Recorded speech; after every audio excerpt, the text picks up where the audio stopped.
Hello students, welcome to One Step with Dilip sir. Today we are going to solve the subsidiary chapters. Out of that, simple cash book जो हमें यहाँ पे दिया हुआ है, which is on page number 125, illustration number 2. इसकी practice हम यहाँ पे करने वाले हैं.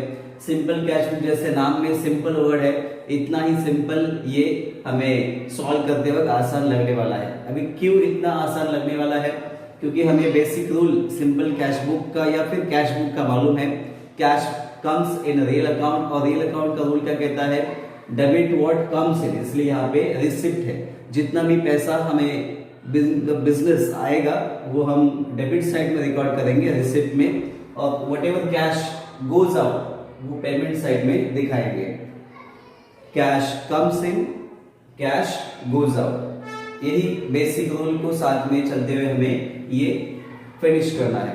यहाँ पे हमें पेज नंबर 125 के ऊपर एक क्वेश्चन दिया हुआ है. Enter the following transaction in the simple cash book of Mrs Saroj traders. इसलिए in the books of Saroj traders simple cash book मैंने ड्रॉ किया हुआ है. डेट हमें यहाँ पे दी हुई है 2019 1st of July.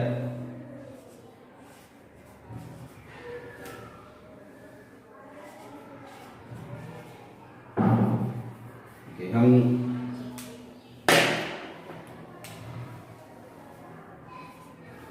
2019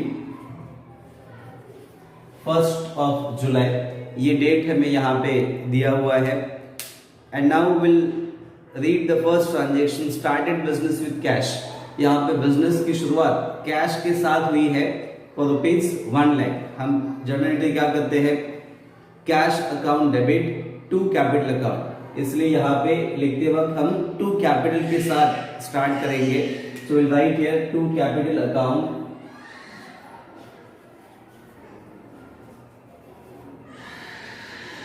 capital account यहाँ पे डेबिट है, लेकिन हम जर्नल एंट्री नहीं कर रहे हैं इसलिए यहाँ पे डेबिट ऐसा वर्ड लिखने की जरूरत नहीं है. ऑलरेडी सिंपल कैश बुक के डेबिट साइड में हम एंट्री लिख रहे हैं. नरेशन पे लिखना पड़ेगा. Being business started, being business started,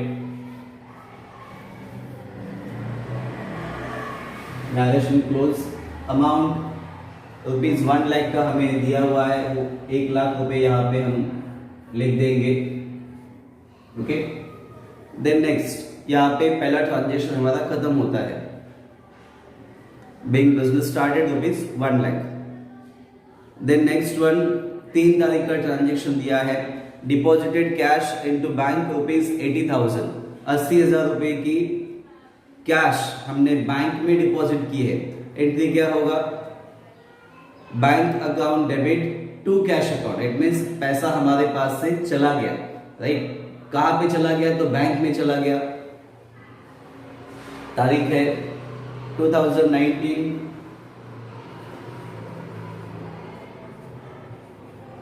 जुलाई 3rd.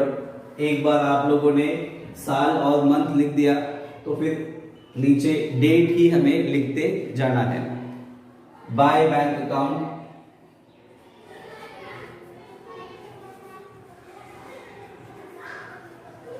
बैंक में पैसा चला गया. हमारे एंट्री में कैश अकाउंट कहां पे आया था? Bank account debit to cash account.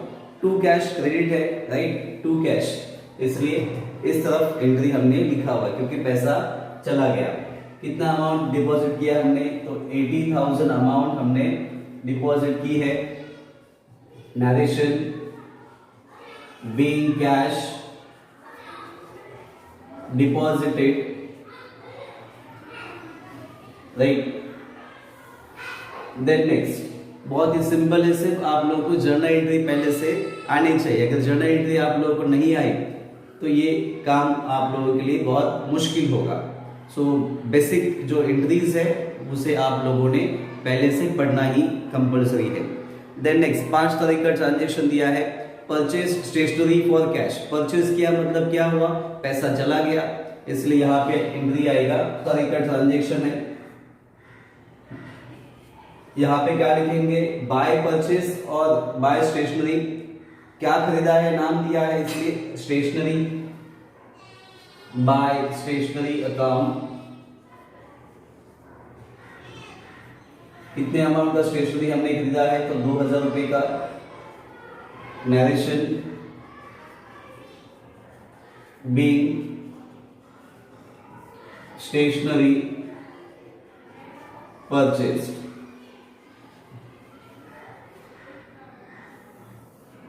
Over. Then next, इसके बाद फिर 7 तारीख का ट्रांजेक्शन दिया है, कैश परचेसेस रुपीज 15,000। हमने यहाँ पे 15,000 दे के कुछ खरीदा है, क्या खरीदा वो नहीं बताया है, ओनली परचेस कैश के साथ 15,000 के गुड्स खरीदे हैं। What kind of goods they have not mention, इसलिए हम यहाँ पे क्या लिखेंगे, बाय परचेस। तारीख है 7, बाय परचेज अकाउंट 15,000। एक के नीचे एक अमाउंट लिखने की आदत रखो, बाद में फिर टोटलिंग में आप लोगों को कोई मुश्किल नहीं होगा। बीइंग कैश परचेस्ड,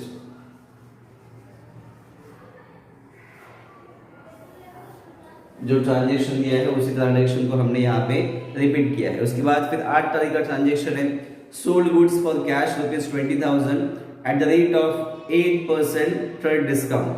8 तारीख का ट्रांजेक्शन है, हमने गुड्स को बेचा है, कितने रुपीज के गुड्स को बेचा है, तो 20,000 रुपए के गुड्स को हमने सेल किया है, लेकिन हमने उसके ऊपर 8% का ट्रेड डिस्काउंट भी दिया है, और इसीलिए यहाँ पे अमाउंट 20,000 के ऊपर हमें कैलकुलेशन करने पड़ेंगे।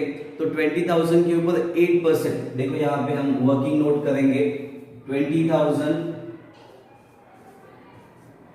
इंटू 8 अपॉन 100, दिस 0 2 0 यहाँ से कट हो गए, इज इक्वल टू 8 0 अगेन 8 0 8 2 16, मतलब 20,000 से 16,000 रुपए माइनस हो गए, राइट। 20,000 में से ये 1,600 नॉट 16,000, 1,600 माइनस हो गए, तो हमें अमाउंट कितना मिलेगा, 18,400। और हमें रिकॉर्डिंग कौन से अमाउंट का करना है, 20,000, 1,600 और 18,400। We have to record the amount of 18,400 directly, because trade discount minus होके directly in the books of accounts में लिखा जाता है। ये डिस्काउंट को हमें शो नहीं करना होता है, माइनस तो किया जाएगा लेकिन वहां पे शो नहीं किया जाएगा, दिखाई नहीं जाएगा। तो हमने क्या किया हुआ है, गुड्स को सेल किया है, बेचा है, तो कैश हमें मिलेगा, इसलिए receipt side date 8 of July. अभी एंट्री क्या आएगा, हमने कैश में सेल किया है, इसलिए cash comes in cash account debit to sales account, इसलिए यहाँ पे क्या लिखेंगे, to sales account.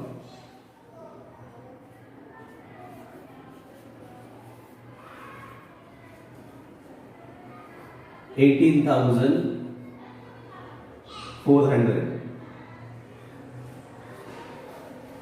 Narration being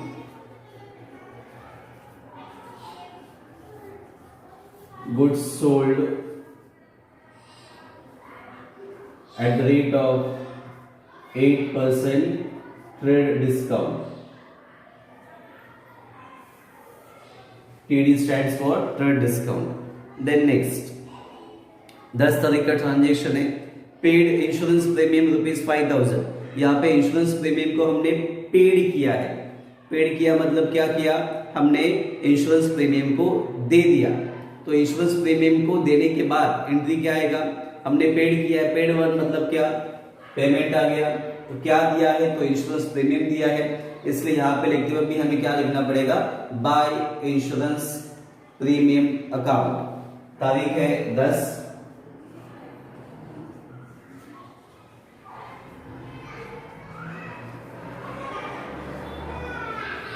by insurance premium account. कितने अमाउंट का इंश्योरेंस हमने पेड किया है, तो 5,000 रुपए का इंश्योरेंस हमने पेड किया हुआ है, दिया है। Narration be insurance premium paid, fine. इसके बाद फिर अगली एंट्री है 12 तारीख की, paid cash to Dikshit. Dikshit नाम के पर्सन को हमने कैश पेड किया, राइट। तो एंट्री क्या होगा, Dikshit account debit to cash account, right. Dikshit account debit to cash.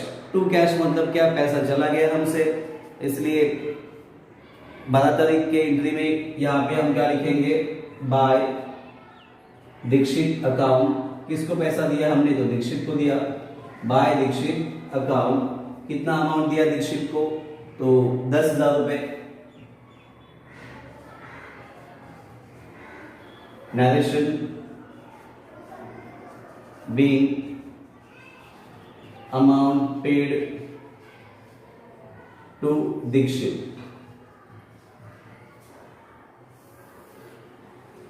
Next, बहुत ही सिंपल, इसे बेसिक जो एंट्रीज है आप लोगों को पहले से आने चाहिए कि ये पैसा हमारे पास आ रहा है या हमसे जा रहा है। आइदर कैश कम्स इन और कैश गोज आउट, इतना समझ में आ गया।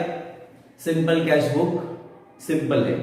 अगर इतना भी समझ में नहीं आता है फिर ये सिंपल भी सिंपल नहीं लगेगा। Then next, 15 July, received cash from Saxena. Saxena नाम के पर्सन से हमें कैश रिसीव्ड हुआ। रिसीव्ड मतलब क्या, रिसिप्ट आ गया कैश हमारे पास। 15 तारीख का ट्रांजेक्शन है। टू सक्सेना अकाउंट, कितना अमाउंट हमें उससे मिल गया है, तो 80,000, 80,000। Narration being cash received from Saxena।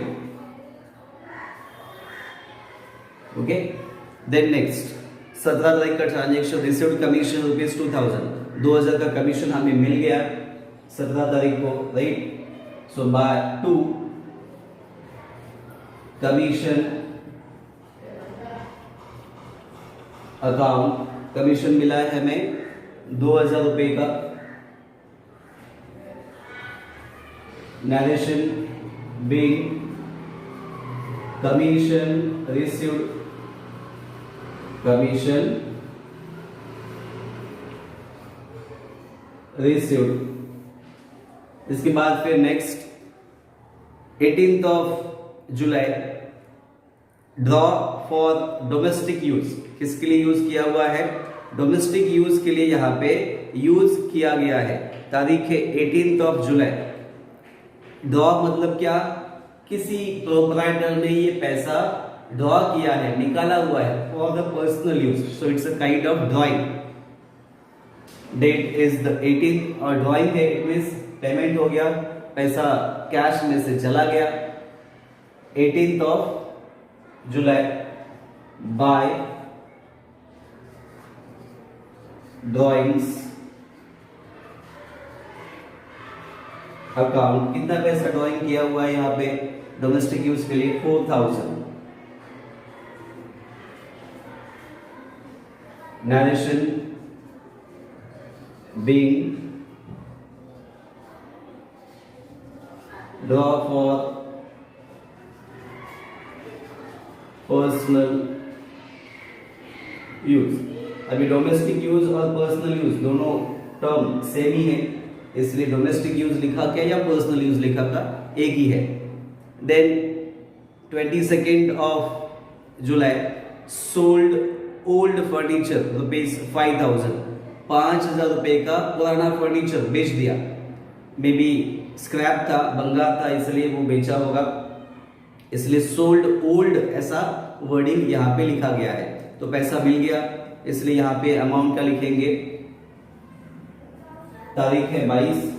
To furniture, क्या बेचा है तो furniture, to furniture, cash account debit to furniture account, ऐसा एंट्री होगा। पैसा कितना मिला फर्नीचर बेचने के बाद, तो 5,000। Narration being old furniture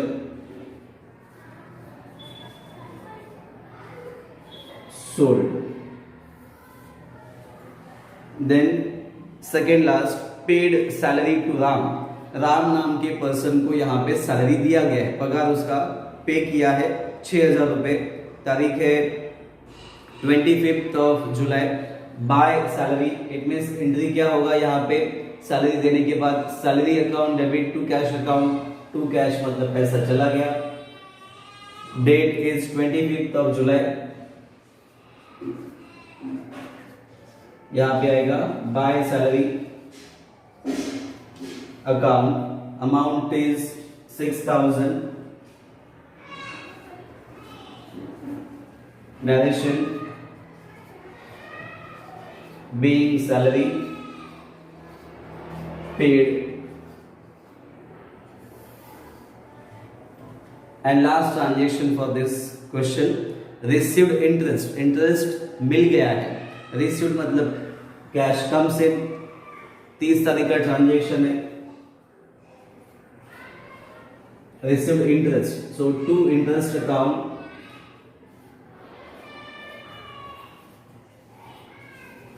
interest account, कितना पैसा इंटरेस्ट से मिल गया, तो 4,000 रुपए मिल गए। Narration being interest received. Okay, सारे इंटरेस्ट हमारे यहाँ पे खत्म हो गए हैं। इसके बाद फिर इसे क्लोज भी करना पड़ेगा। तो हमारे पास most of the time receipt side is greater than the payment side, most of the time, हमेशा ऐसा होगा ऐसा नहीं, इसलिए। और यहाँ पे अगर अमाउंट देखेंगे तो ज्यादातर अमाउंट हमें डेबिट साइड में ही दिख रही है, इसलिए डेबिट साइड की टोटल को यहाँ पे पहले लिखते हैं।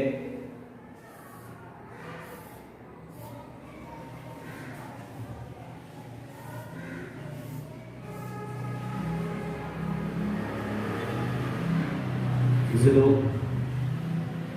अगेन सेकेंड जीरो, थर्ड में यहाँ पे 400 है, यहाँ पे कुछ नहीं है तो ये 4 यहाँ पे आ जाएगा। देन नंबर 4 पे 8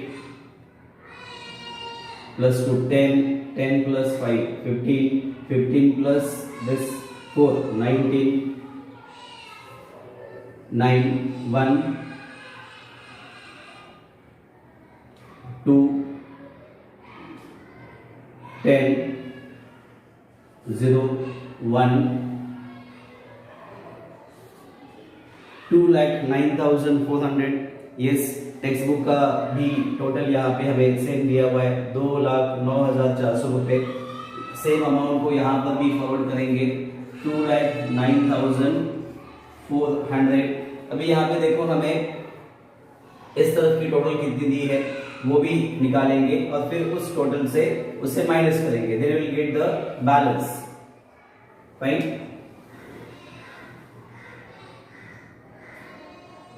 जीरो जीरो, थर्ड भी जीरो है। Number 4 2 plus 5 7, 7 plus 5 12, 12 plus 4 16, 16 plus this 6 22, सो 2 और यहाँ पे 2 आएंगे। 2 प्लस 8 10, 10 प्लस 1 11, 11 प्लस 1 12, 1,22,000, राइट। तो यहाँ पे देखो 2,09,400 से ये 1,22,000 अगर हम माइनस करते हैं तो हमें अमाउंट देखो कितना मिलेगा। 4 9 में से 2 चले गए सो 7, 10 में से 2 चले गए 8, right. So will get the amount 87,400, right. इसे मैं हटा देता हूँ, रफ कर देता हूँ यहाँ से, करेक्ट। तो यहाँ पे आंसर कितना मिला हमें 87,400। अब देखो ये जुलाई का मंथ है तो जुलाई के मंथ में यहाँ पे मंथ एंड कब होता है तो 31 जुलाई, इसलिए 31 क्या लिखेंगे यहाँ पे, बाय बैलेंस कैरीड डाउन, क्या लिखेंगे यहाँ पे, बाय बैलेंस कैरीड डाउन। कितना बैलेंस बचा, तो 87,400 हमारे पास बचे। इसके next month very first day हमें इसे बैलेंस ब्रॉट डाउन के नाम से भी लिखना होता है। क्यों ऐसा करते हैं हम, क्योंकि हमारे पास जुलाई मंथ में इतनी कैश आ गई 2,09,400 रुपए। उसके बाद खर्च कितना हुआ, तो 1,22,000, बचे कितने हमारे पास 87,400। इसलिए at the end of month by balance carried down 87,400, और अगले मंथ फिर से हम उसे बैलेंस के तौर पे दिखाते हैं। तो यहाँ पे 1 अगस्त इस टोटल के नीचे दिखाया जाएगा to balance brought down 87,400। Now this question is over. जब तक टू बैलेंस ब्रॉट डाउन नहीं लिखते तब तक आप लोग का आंसर यहाँ पे फिनिश नहीं हुआ। ओके, अगर आप लोगों को मेरे वीडियो यहाँ पे पसंद आ रहे हैं तो मेरे चैनल को सब्सक्राइब करो, अपने दोस्तों में फॉरवर्ड करो। Thank you and keep practising.